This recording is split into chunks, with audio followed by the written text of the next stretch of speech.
We're here with Dr. Fontaine from Moffitt Cancer Center in Tampa, Florida. Hello, Dr. Fontaine. How are you today? Good morning. Can you tell us a little bit about yourself? Well, I'm a chest surgeon, a thoracic surgeon. I was born and raised in Montreal in Canada, and I've been at Moffitt Cancer Center now for 4 years. So I was recruited to work in the Department of Thoracic and GI Oncology, and I specialize in treating mesothelioma, lung cancer, and esophageal cancer. What's your favorite part about what you do? There's so many different things that I love about my job. I love the interaction I have with patients. When a patient gets diagnosed with cancer, it's a very tough situation, and they come to us with a lot of questions, a lot of anxiety, and I really enjoy being able to get to know them very well and very quickly and interact not only with the patient but also with their family. Obviously I'm a surgeon, and I love the technical aspect of surgery, the demanding technical aspect that leads to great care. I'm also part of University of South Florida, and I'm an associate professor there, so I really enjoy teaching and working with the residents and the medical students. How much experience do you have in treating mesothelioma? I was first exposed to mesothelioma patients during my time at Brigham and Women's Hospital in Boston under Dr. Sugarbaker. That's really where my interest peaked with it. Since I left and graduated in 2006, I've been treating mesothelioma patients not only from the surgery aspect of it, but also involving them in clinical trials and getting them to colleagues at our Mesothelioma Treatment and Research Center at Moffitt Cancer Center. Just 2 years ago, I was named the director of our Mesothelioma Research and Treatment Centers. We've been treating hundreds of patients with mesothelioma, and we've treated the most in the southeast of the United States. I've been doing this since 2005, I guess. What is mesothelioma? Mesothelioma is the cancer of the lining around the lung. It can also sometimes be of the lining around the belly or the heart, but most often it's a cancer related to asbestos exposure that develops many years later in the lining around the lung. How do you diagnose mesothelioma? Mesothelioma usually presents with patients who are short of breath and most often have fluid around the lung. The best way to diagnose mesothelioma is called a thoracoscopy. That's where we put a patient to sleep, make a little cut, go in there with the camera, suction out all the fluid to send it for analysis, also known as cytology, and then taking biopsies of the lining around the lung, called the pleura.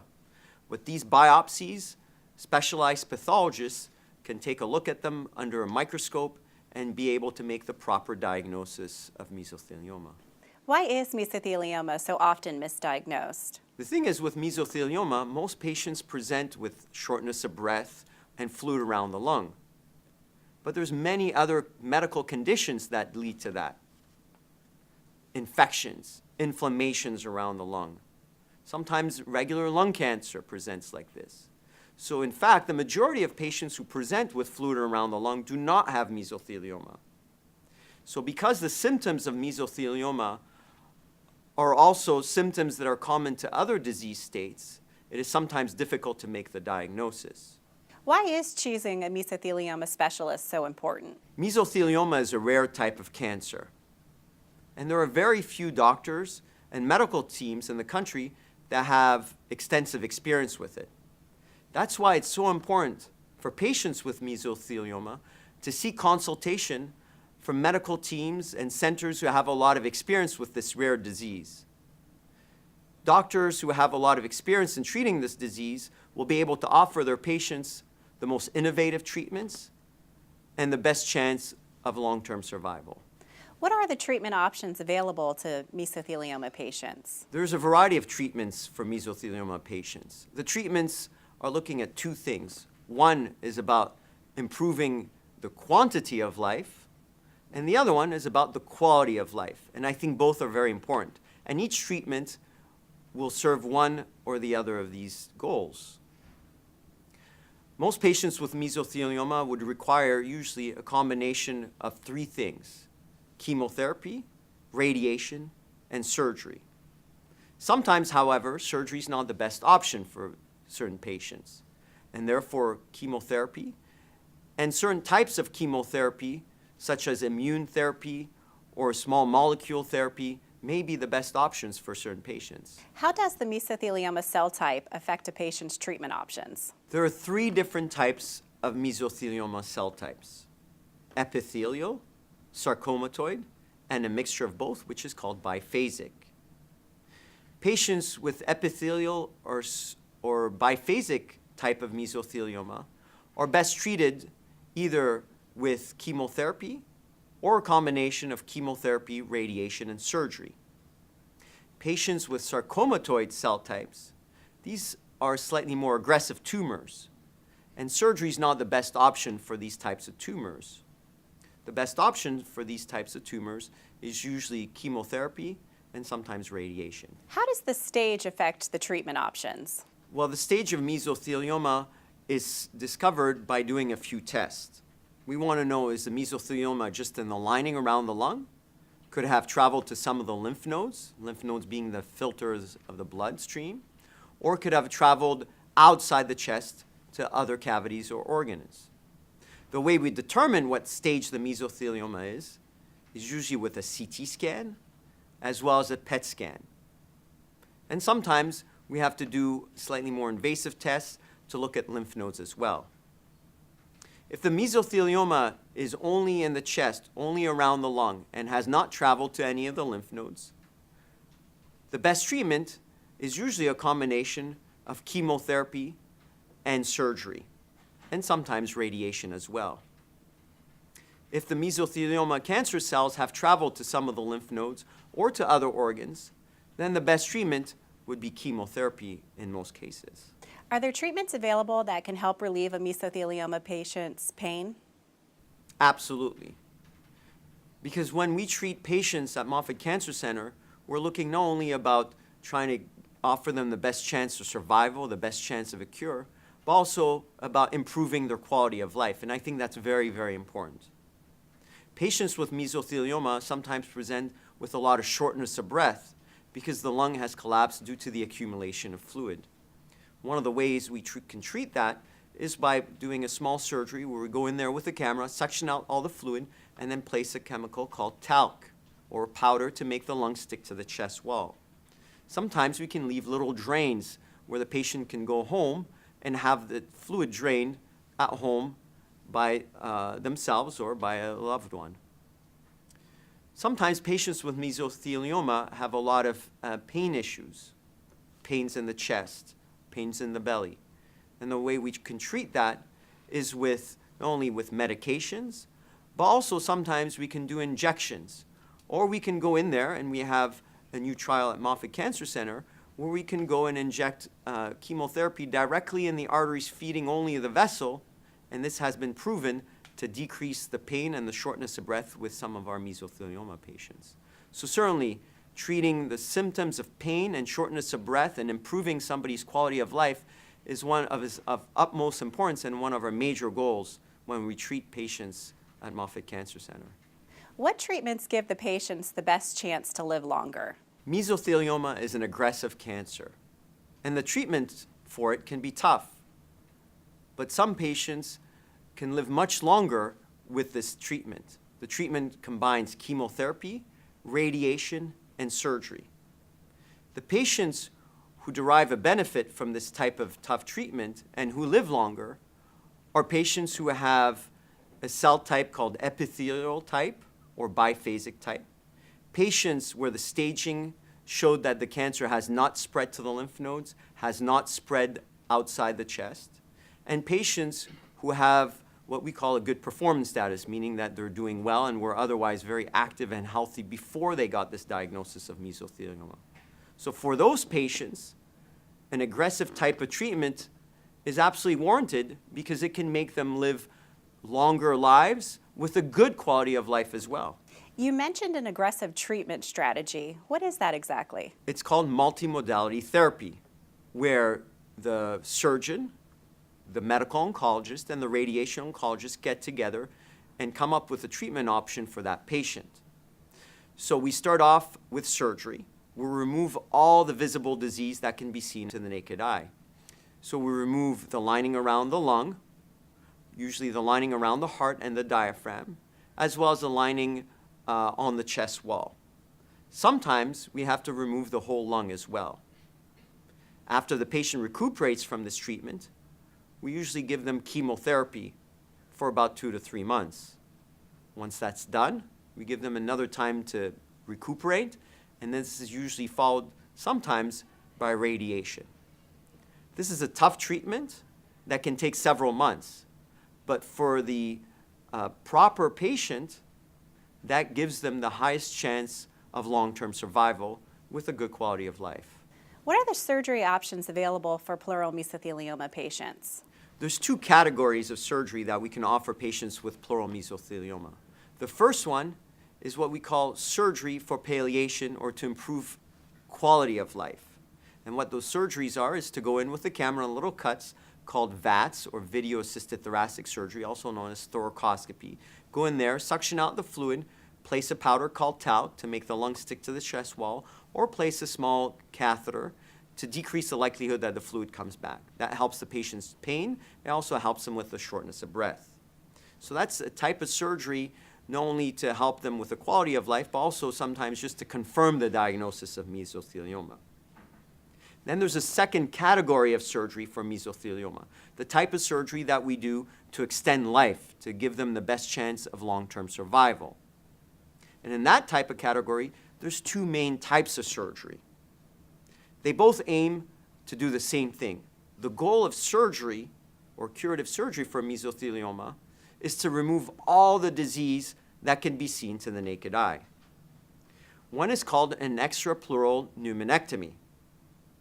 It's a large surgery where we go in between the ribs, cut one of the ribs, spread the ribs, and then remove the whole lining around the lung called the pleura, the diaphragm, the muscle between the belly and the chest, the pericardium, or the lining between the heart and the lung, as well as the whole lung and the lymph nodes. Then things are built back up with a synthetic material. And it's a surgery that lasts for a few hours, and the patients are in the hospital for about a week. It's a tough recuperation. It can take up to 3 to 6 months. The second type of surgery to remove the whole cancer and to give the best chance of long-term survival is called a pleurectomy decortication. It's basically similar to the previous surgery I mentioned, but we do not remove the lung. We remove the lining around the lung, we remove the lining around the heart and the diaphragm, and we peel, just like a rind on an orange, we peel the cancer off the lung, but keep the lung intact. And that's called a pleurectomy decortication. So an extrapleural pneumonectomy and a pleurectomy decortication are both surgeries to remove all the cancer and to give the best chance of long-term survival. What are some of the complications with surgery? Surgery for mesothelioma, whether it's a decortication or an extrapleural pneumonectomy, is tough surgery. And it's not for everyone. It's several hours of surgery. Most patients spend about a week in the hospital. And it's a tough recuperation. About half the patients get some type of complication after this type of surgery. Most common complications are minor complications. Sometimes it's trouble urinating. Sometimes it's abnormal heart rhythms or palpitations for which we give medication. Sometimes it's slightly more serious, such as a pneumonia or a blood clot going from the leg up to the lung. Rarely, some patients get heart attacks or strokes. And about 3 to 5% of patients don't survive surgery. But for many patients, this is a safe and effective surgery that will provide them the best chance of long-term survival.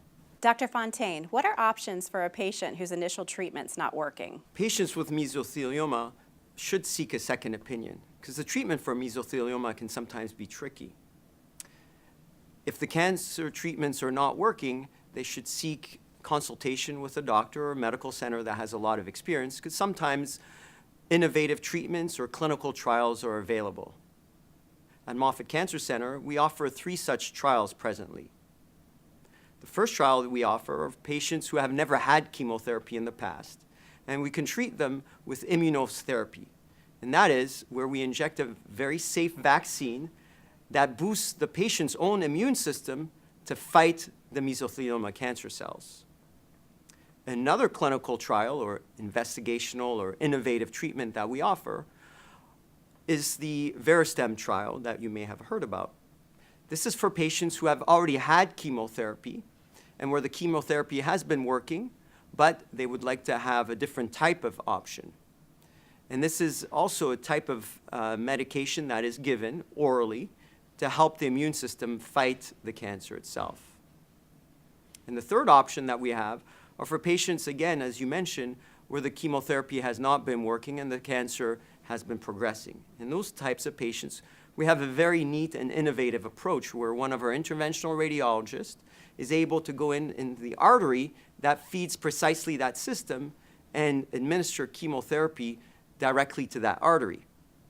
The nice thing about that is that it decreases the side effect because the chemotherapy gets delivered directly to the cancer in the chest rather than throughout the whole system, therefore decreasing side effects.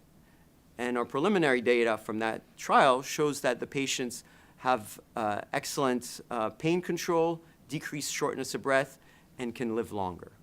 When would you recommend a patient to enroll in a clinical trial? Some patients feel that clinical trial is a last-ditch effort when nothing else works. Well, that's simply not the case.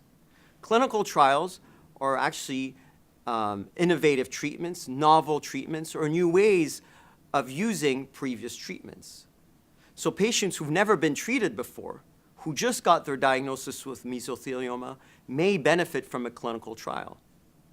Likewise, patients who've had traditional treatments such as chemotherapy in other institutions or with other doctors may very well benefit from clinical trials. So clinical trials are open to all kinds of patients, patients who've never had treatments, just like patients where the initial treatments have not worked. So that's why I highly recommend to patients to seek a second opinion, to go to centers of excellence, centers that have a lot of experience with such a rare disease such as mesothelioma. What would remission look like for a mesothelioma patient? The goal of the surgery is to remove all cancer. But just like any other cancers, cancers can come back a few months down the road, like it can come back years down the road. So the best way is to check up on it with a CT scan or a PET scan every 3 to 4 months. And that's what we do at Moffitt Cancer Center. Other than traditional treatments, what do you recommend? That's a very important question. Whenever we're treating patients with mesothelioma, traditional medicine and treatments are very important. But also what's just as important is 3 things which I tell patients. Number 1 is nutrition. It's very, very important for them to keep up their nutrition, their protein intake. Number 2 is exercise, keeping fit. The more they walk, the better it is for them. Some patients say, well, I'm too sick to walk. Well, that's not the way they should be looking at it. The more they walk, the stronger they'll get. The more they walk, the better their breathing will be. And the other lung that's not affected by mesothelioma will slowly take over the function of the lung that's diseased with the mesothelioma. What does the future hold for mesothelioma treatment? I think the future for mesothelioma treatment is a bright one. I'll tell you a story. When I was an intern in Montreal, I remember seeing my first mesothelioma patient. This is in the early 90s. And when I spoke to the professor and explained to them the case of mesothelioma, the professor told me, you know, the best type of treatment for this patient is to give him a fishing pole and tell him to go fishing. Then years later, I went to Brigham and Women's Hospital with Dr. Sugarbaker and then learned that there's a lot of options for mesothelioma. And as the science continues to grow, as we start looking at it from a different angle, as we start thinking outside the box, there's going to be a lot of innovative and very interesting treatments for this disease. I think the way to make it progress is to think outside the box. Learn how to make the patient's immune system go after these cancer cells. Learn how to find a better way to diagnose this disease earlier. And find ways to use the patient's genes to beat this disease. And that's what I and my team at Moffitt Cancer Center try to achieve for our patients. Innovative ways with our clinical trials, cutting-edge radiation therapy that we offer, and state-of-the-art surgery for our mesothelioma patients. Traveling to one of the mesothelioma specialty centers can be quite challenging for patients. Do you work with other doctors that are local for them where you can do treatment there plus at your center as well? Certainly. At Moffitt Cancer Center, we work and see patients from all over the southeast of the United States. And some patients have some concerns about traveling far to go seek consultation. The thing is, Mesothelioma is such a rare cancer, and the experience of the team and the medical center is of utmost importance to give the patient the best chance of long-term survival. So if it was a loved one, would you not travel far to at least get a second opinion? Oh, yes, absolutely. Over the years, as a center of excellence for mesothelioma, Moffitt Cancer Center's physicians have developed some great relationships with other doctors across the United States. So patients come and see us to seek a second opinion. We give them our recommendations, and we work with their team of doctors back home locally to administer these treatments, and we orchestrate things, and the patients can contact us either by email or coming back for an appointment once in a while. So just because you're seeking a second opinion at a specialized cancer center does not mean that you have to move there, does not mean that you have to spend all your time there. You can seek a second opinion and have your treatments closer to home with a team of physicians that you already work with.